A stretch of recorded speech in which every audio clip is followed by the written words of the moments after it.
తెలుగువారి #1 choice Telugu matrimony.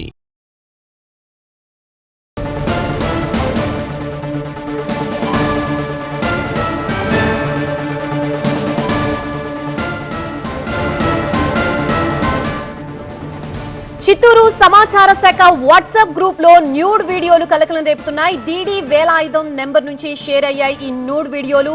INPR WhatsApp group admin గా ఉన్నారు డీడీ వేలాయుధం. తన మొబైల్ హ్యాక్ అయిందని ఆయన చెప్తున్నారు. తిరుపతి సైబర్ క్రైమ్ పోలీసులకి డీడీ ఫిర్యాదు చేశారు. అసభ్యకర పోస్టులపై ఎస్పీ తుషార్ ఆరా తీస్తున్నారు.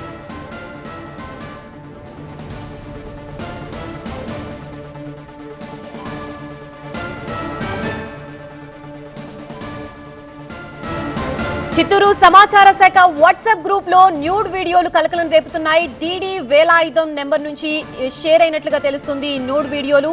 ఐఎన్పిఆర్ వాట్సాప్ గ్రూప్ అడ్మిన్ గా ఉన్నారు డీడీ వేలాయుధం. తన మొబైల్ హ్యాక్ అయిందని చెప్తున్నారు DD Velayudham. Tirupati cyber crime పోలీసులకి డీడీ ఫిర్యాదు చేశారు. అసభ్యకర పోస్టులపై ఎస్పీ తుషార్ ప్రస్తుతం ఆరా తీస్తున్నారు.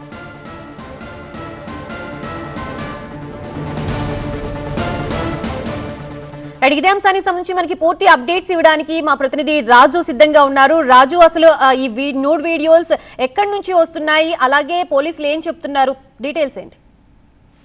అంటే ఇప్పటికే చిత్తూరు ఎస్పీ అయితే ఆరాధిస్తున్న పరిస్థితి కనిపిస్తుంది. సైబర్ క్రైమ్ పోలీసులు కూడా డీడీ వేలాయుధం ఫిర్యాదు చేశాడు.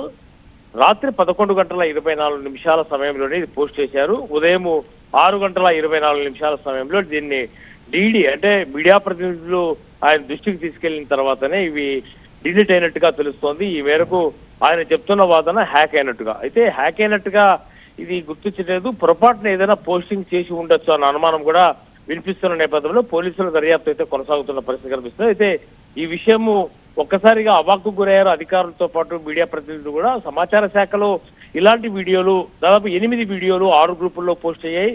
ఈ పోస్టింగ్లు వచ్చిన వెంటనే మీడియా ప్రతినిధులు అలర్ట్ చేయడంతోనే వీటి డిలీట్ చేసినట్లుగా తెలుస్తుంది. అధికారులు ఎవరు కూడా ఇవి గుర్తించారా లేదా అన్న దానిపై ఇప్పటి వరకు కూడా మనకు సమాచారం లేకపోయినా ఎస్పీ మాత్రము తుషార్ డూడి ఇప్పటికే ఆదేశించారు. తిరుపతిలో సైబర్ క్రైమ్ పోలీసులకు వేలాయుధం ఫిర్యాదు కూడా చేశారు. కాబట్టి ఇది హ్యాక్ అయిందా లేదంటే పొరపాటున పోస్ట్ చేశారా దీనిపైన ఆరాధిస్తున్న పరిస్థితుల్లో వేలాయుధం మాత్రము తన ఫోన్ హ్యాక్ అయినట్టుగా చెప్తున్న పరిస్థితి కనిపిస్తోంది. మన ఫోన్ హ్యాక్ అయ్యుంటే మాత్రము ఖచ్చితంగా సైబర్ క్రైమ్ పోలీసులు గుర్తించే అవకాశం ఉంది. కాబట్టి ఆ రకంగా హ్యాకింగ్ అయిందా పొరపాటు జరిగిందా అన్న విషయం విచారణలో తేలే అవకాశం అయితే ఉంది. ఇప్పటికే సమాచార శాఖ ఉన్నతాధికారులు కూడా ఈ విషయంపై ఆరాధిస్తున్నారు. కలెక్టర్ తో పాటు ఎస్పీ కూడా ఈ విషయాన్ని చాలా సీరియస్ గానే పరిగణిస్తున్నారు. రైట్, థాంక్యూ రాజు. తెలుగువారి #1 చాయిస్ తెలుగు మ్యాట్రిమోనీ.